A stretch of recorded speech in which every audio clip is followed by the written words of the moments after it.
Benar. Assalamualaikum warahmatullahi wabarakatuh. Salam sejahtera untuk kita semua. Perkenalkan, nama saya Adam Ramadan Harahap dari Program Studi Sarjana Pendidikan Ekonomi dengan nomor induk mahasiswa 17016222125. Sebelumnya yang terhormat Bapak Profesor Dr. Harya Kunchara Wiralaga, SE, selaku dosen pembimbing 1. Yang saya hormati pula Bapak Dr. Karunia Nadianta Ahmad Sebayang, SIPME, selaku dosen pembimbing 2. Di sini izinkan saya untuk mempresentasikan seminar proposal skripsi sebagai persyaratan untuk mendapatkan gelar sarjana pendidikan dari Fakultas Ekonomi dan Bisnis Universitas Negeri Jakarta.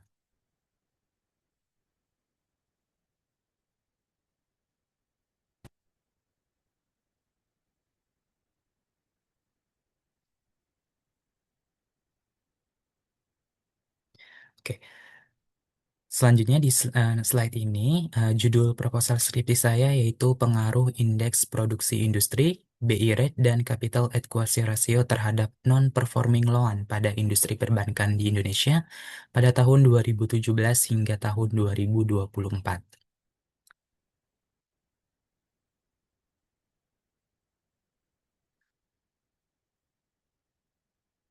Oke, di slide selanjutnya ini yaitu latar belakang kenapa saya memilih topik non-performing loan ini.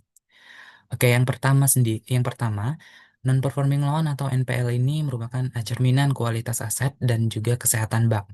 Jadi kenaikan NPL ini berpotensi menimbulkan risiko sistemik pada di suatu negara. Nah, OJK dan Bank Indonesia menetapkan ambang batas NPL ini di bawah 5%.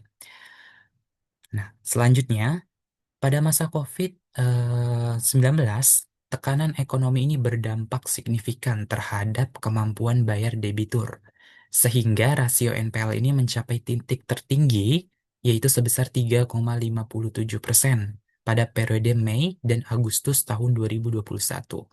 Selain itu, per akhir 2025 ini, Otoritas Jasa Keuangan mencatat non-performing loan gross itu naik 5 BPS secara tahunan menjadi 2,25% dan NPL net ini naik 13 BPS menjadi 0,9%. Hal ini menunjukkan bahwa risiko kredit atau NPL ini tetap perlu diwaspadai dan tetap perlu dianalisis lebih lanjut. Kemudian dari sisi kebijakan ataupun regulasi dari pemerintah, bahwa pemerintah dan otoritas keuangan ini baru-baru saja menetapkan kebijakan penyaluran likuiditas sebesar 200 triliun rupiah yang disalurkan dari Bank Indonesia, Bank Umum milik BUMN. Nah, namun akselerasi kredit di tengah ketidakpastian ekonomi ini berpotensi meningkatkan risiko kredit di masa mendatang. Jadi pemulihan ekonomi di pasca pandemi ini masih dihadapkan pada tekanan global dan juga volatilitas moneter.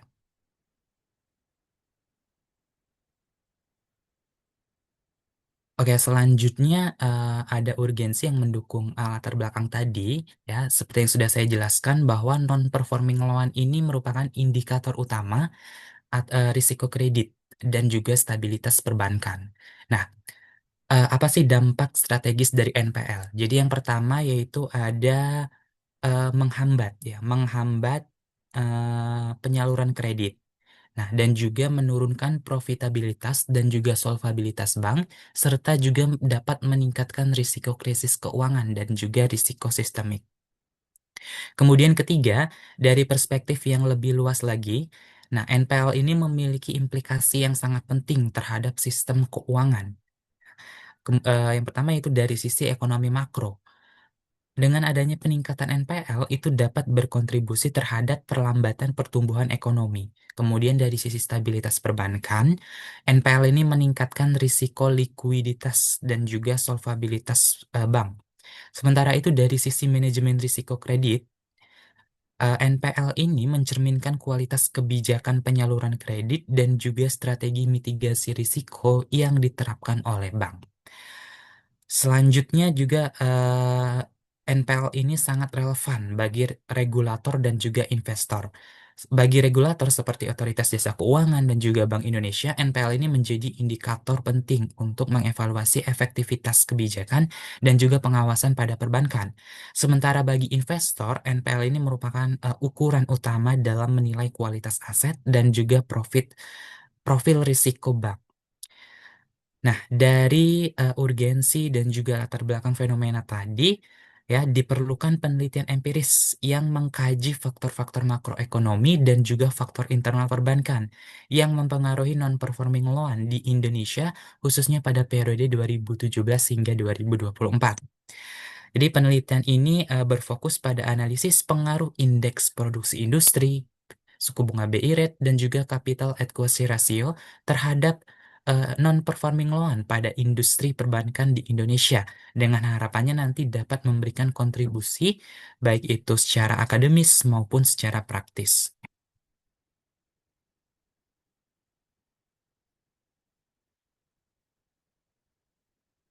Oke, di slide selanjutnya yaitu ada research gap dan novelty penelitian ini. Kalau dari research gap, ya, dari penelitian-penelitian sebelumnya itu hasilnya belum konsisten terkait dari pengaruh BI rate, CAR, dan juga pertumbuhan ekonomi terhadap NPL.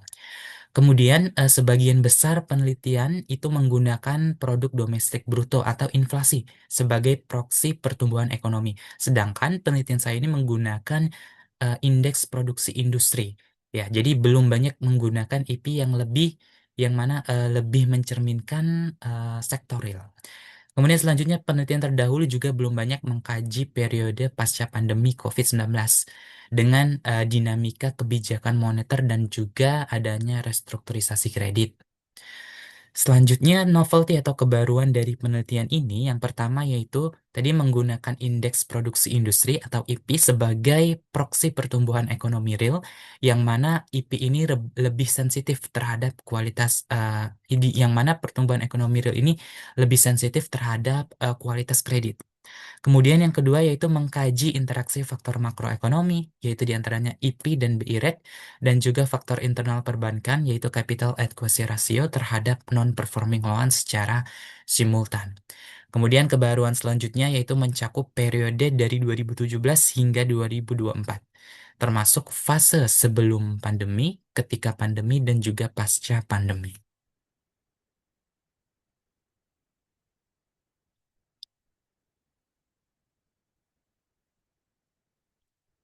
Oke, di slide ini ya berdasarkan latar belakang, kemudian fenomena, research gap, dan novelty yang telah saya uraikan sebelumnya. Adapun pertanyaan penelitian pada eh, proposal penelitian saya ini, yang pertama yaitu apakah indeks produksi industri berpengaruh terhadap non-performing loan pada industri perbankan di Indonesia tahun 2017 sampai 2024? Kemudian apakah BI rate berpengaruh terhadap non-performing loan pada industri perbankan di Indonesia tahun 2017 hingga 2024? Kemudian yang terakhir, apakah capital adequacy ratio atau CAR ini berpengaruh terhadap NPL pada industri perbankan di Indonesia tahun 2017 hingga 2024?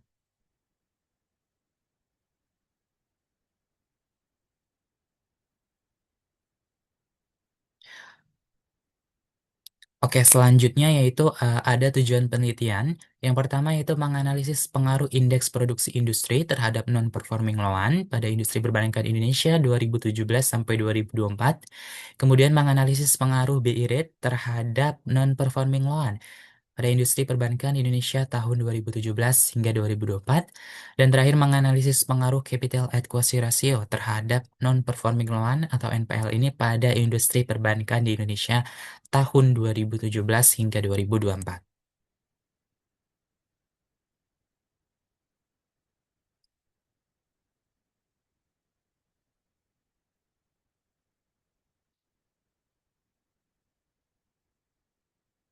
Oke, selanjutnya di slide ini yaitu ada manfaat penelitian. Manfaat penelitian ini dibagi menjadi dua, yaitu ada manfaat teoritis dan juga manfaat praktis.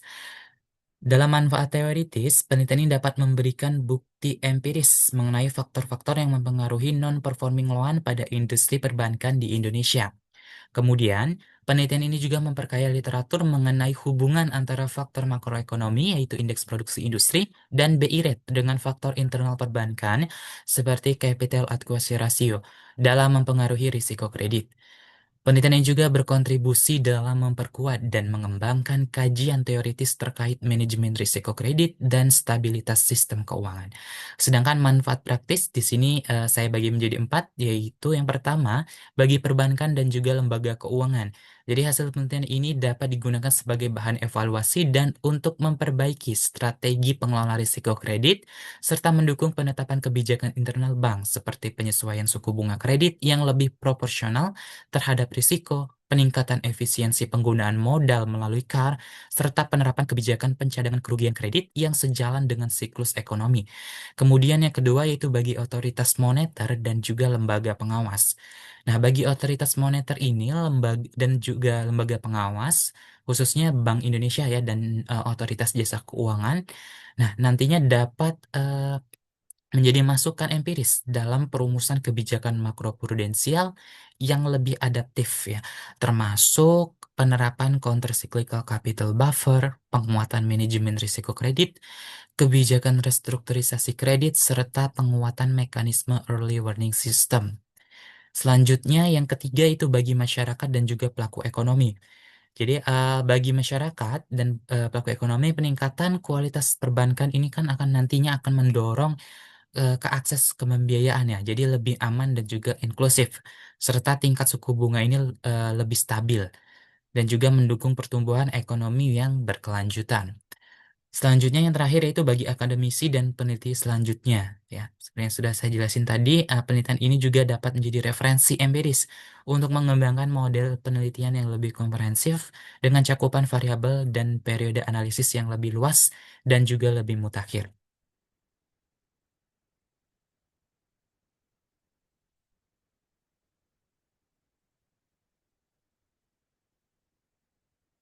Oke, selanjutnya yaitu ada teori pendukung. Teori pendukung di sini saya menggunakan dua teori, yaitu ada teori intermediasi keuangan dan juga teori risiko keuangan. Yang pertama yaitu ada teori intermediasi keuangan. Nah, ini diperkenalkan oleh Gurley dan Shaw tahun 1960. Di sini menjelaskan bahwa bank ini berfungsi sebagai perantara keuangan antara unit surplus dan juga unit defisit dengan tujuan utama untuk mengurangi asimetri information dan biaya transaksi.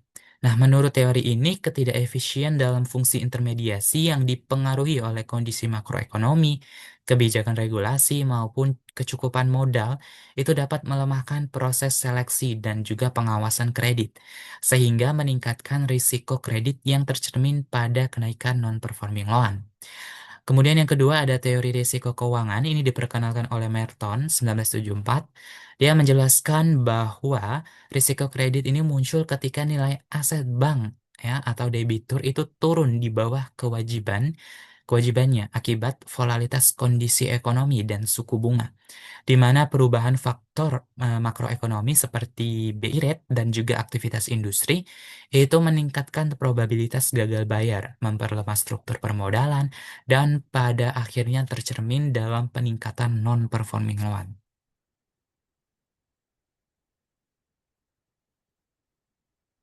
Oke, selanjutnya di slide ini yaitu ada landasan teori.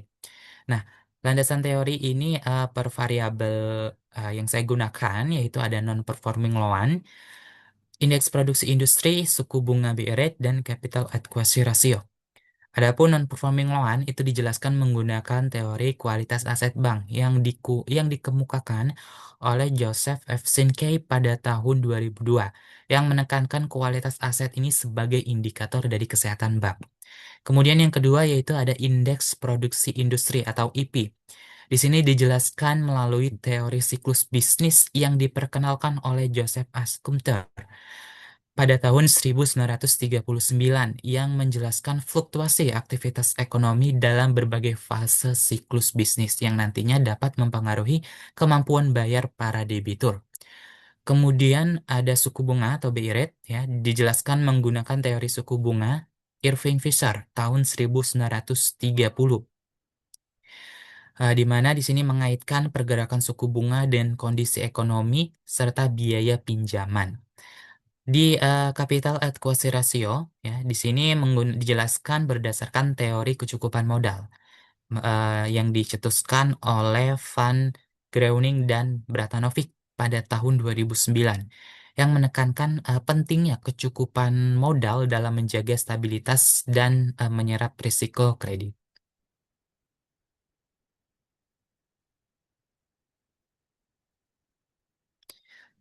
Oke, di slide ini yaitu tentang penelitian terdahulu yang relevan dan menjadi dasar kenapa saya memilih topik penelitian NPL ini. Yang pertama yaitu dari Mirza Rashidin dan Heni Hirawati pada tahun 2022, di mana di sini menganalisis pengaruh return on assets, kemudian capital adequacy ratio, dan loan to deposit ratio terhadap non-performing loan pada Bank BUMN di Indonesia selama periode 2018 sampai 2021. Di mana hasil penelitian ini meliputi ROA memiliki pengaruh secara negatif terhadap NPL, CAR tidak memiliki pengaruh terhadap NPL, dan LDR tidak berpengaruh signifikan terhadap NPL. Kemudian penelitian yang kedua yaitu ada dari Nurul Wulandari Putri dan Foni Nurfaiza tahun 2022, di mana dia menganalisis faktor-faktor yang mempengaruhi non-performing loan pada Bank BUMN di Indonesia tahun 2017 sampai 2021. Kemudian selanjutnya yaitu ada penelitian Heni Setio Lestari, Bahtiar Usman, Wafi Suryo Laksono, dan Muhammad Husin Abdullah tahun 2025, di mana dia menganalisis tentang pengaruh indikator makroekonomi dan juga faktor internal bank terhadap risiko kredit di negara berkembang, ya, dan menemukan bahwa kondisi ekonomi ini memiliki peran penting dalam membentuk exposure risiko kredit. Kemudian penelitian selanjutnya yaitu Irfan Setio Nugroho dan Endri tahun 2022, yaitu mengenai determinan dari non-performing loan ini, ya, pada bank yang terdaftar di Bursa Efek Indonesia selama periode 2016 sampai 2020. Nah, di sini memberikan gambaran yang lebih luas yang mengenai risiko kredit perbankan di Indonesia. Ya, jadi ini salah satu ya empat penelitian terdahulu sebagai dasar dari proposal penelitian saya. Untuk penelitian-penelitian yang lainnya itu saya cantumkan di dalam proposal.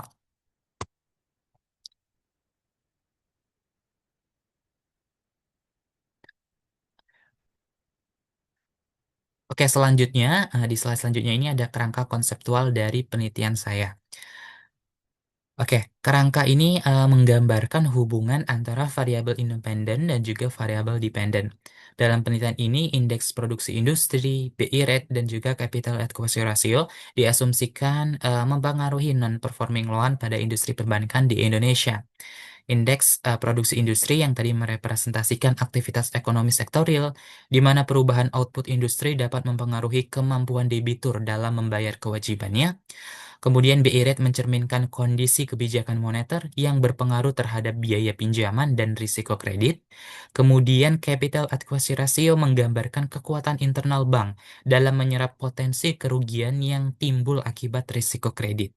Jadi melalui kerangka konseptual ini, penelitian ini bertujuan untuk menganalisis bagaimana interaksi antara faktor makroekonomi dan juga faktor internal perbankan dalam menentukan tingkat NPL di Indonesia selama periode 2017 hingga 2024.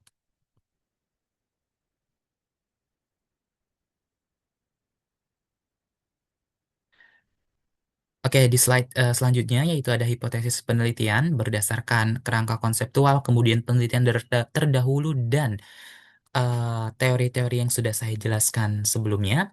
Ya, jadi hipotesis penelitian ini yang pertama, indeks produksi industri berpengaruh terhadap non-performing loan pada industri perbankan di Indonesia. Kemudian BI rate berpengaruh terhadap non-performing loan atau NPL pada industri perbankan di Indonesia, dan capital adequacy ratio berpengaruh terhadap non-performing loan pada industri perbankan di Indonesia.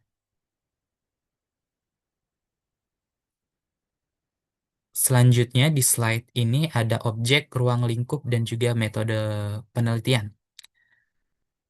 Adapun objek penelitian dalam studi ini yaitu industri perbankan di Indonesia yang terdaftar di Otoritas Jasa Keuangan. Kemudian variabel yang digunakan dalam penelitian ini meliputi indeks produksi industri, BI rate dan capital adequacy ratio sebagai variabel independen, serta non-performing loan sebagai variabel dependen. Penelitian ini mencakup periode 2017 hingga 2024 dengan fokus utama penelitian ini menganalisis bagaimana faktor-faktor dari variabel independen dan variabel independen tersebut terhadap variabel dependen. Dari sisi metode penelitian, penelitian ini menggunakan pendekatan kuantitatif dengan desain penelitian kausalitas. Tujuan penelitian ini adalah untuk menguji pengaruh indeks produksi industri, BI rate, dan capital adequacy ratio terhadap non-performing loan pada industri perbankan di Indonesia tahun 2017 hingga 2024. Dengan metode analisis menggunakan regresi linear berganda dengan bantuan perangkat lunak EVIUS 12.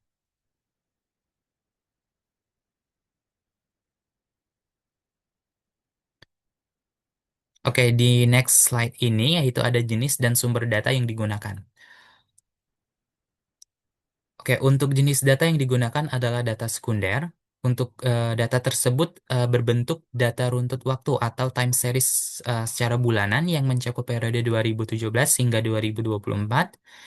Adapun data non-performing loan itu diperoleh dari data-data tersebut diperoleh dari beberapa lembaga resmi dan juga kredibel, ya. Data non-performing loan dan capital adequacy ratio diperoleh dari Otoritas Jasa Keuangan melalui publikasi Statistik Perbankan Indonesia serta dari Change Data.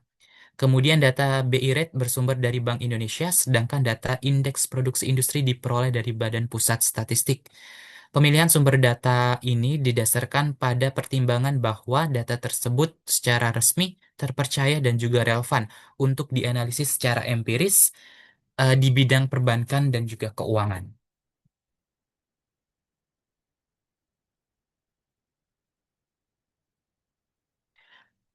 Oke, di next slide ini yaitu ada definisi operasional.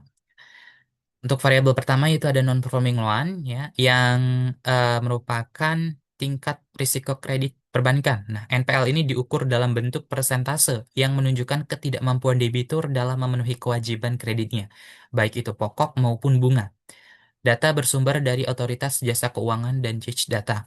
Kemudian yang kedua yaitu variabel independen. Pertama, indeks produksi industri. Di sini yang merupakan indikator ekonomi yang mencerminkan tingkat aktivitas dan output sektor manufaktur dalam periode tertentu dan diukur dalam bentuk angka indeks, di mana data tersebut diperoleh dari Badan Pusat Statistik. Kemudian yang kedua, variabel independen kedua yaitu BI rate yang merupakan suku bunga acuan yang ditetapkan oleh Bank Indonesia sebagai instrumen kebijakan moneter, di mana variabel ini diukur dalam bentuk persentase dan mencerminkan kondisi suku bunga di pasar uang. Data bersumber dari Bank Indonesia. Kemudian yang terakhir ya, variabel ketiga, independen yang ketiga, ada capital adequacy ratio, di mana KAR ini merupakan kemampuan bank dalam menyediakan modal yang cukup untuk menyerap potensi kerugian dari aset produktifnya dan diukur dalam bentuk persentase. Data bersumber dari Otoritas Jasa Keuangan dan juga Change Data.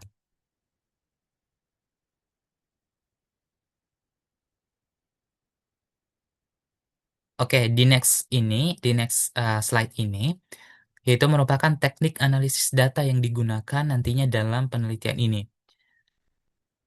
Analisis dilakukan menggunakan regresi linear berganda yang memungkinkan peneliti untuk menganalisis pengaruh lebih dari satu variabel independen terhadap satu variabel dependen secara simultan. Kemudian model regresi dalam penelitian ini dirumuskan sebagai berikut. Y sama dengan alpha ditambah beta 1 x 1 ditambah beta 2 x 2 ditambah beta 3 x 3 plus error. Nah, dalam model ini, Y merepresentasikan non-performing loan, sedangkan X1, X2, dan X3 masing-masing merepresentasikan indeks produksi industri, BI rate, dan capital adequacy ratio. Model regresi tersebut diestimasi menggunakan metode Ordinary Least Squares atau OLS yang bertujuan menghasilkan estimasi parameter yang tidak bias dan efisien. Nah, seluruh proses estimasi dilakukan menggunakan software Evius versi 12.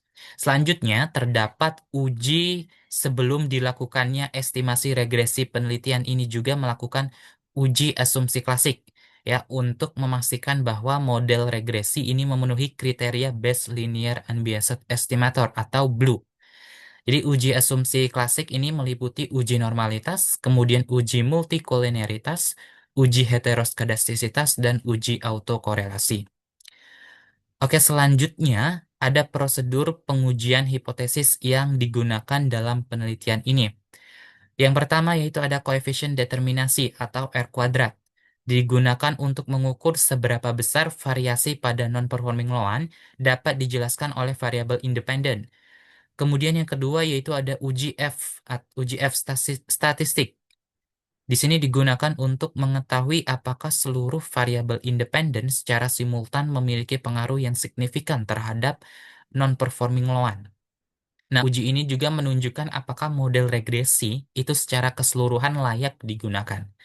Kemudian yang ketiga yaitu ada uji statistik T. Ya, jadi uji statistik T ini yaitu menganalisis pengaruh dari masing-masing variabel independen secara parsial terhadap non-performing loan, sehingga dapat diketahui variabel mana yang berpengaruh signifikan terhadap risiko kredit ini. Nah, seluruh pengujian asumsi klasik dan juga pengujian hipotesis tadi dilakukan dengan menggunakan bantuan software Evius 12.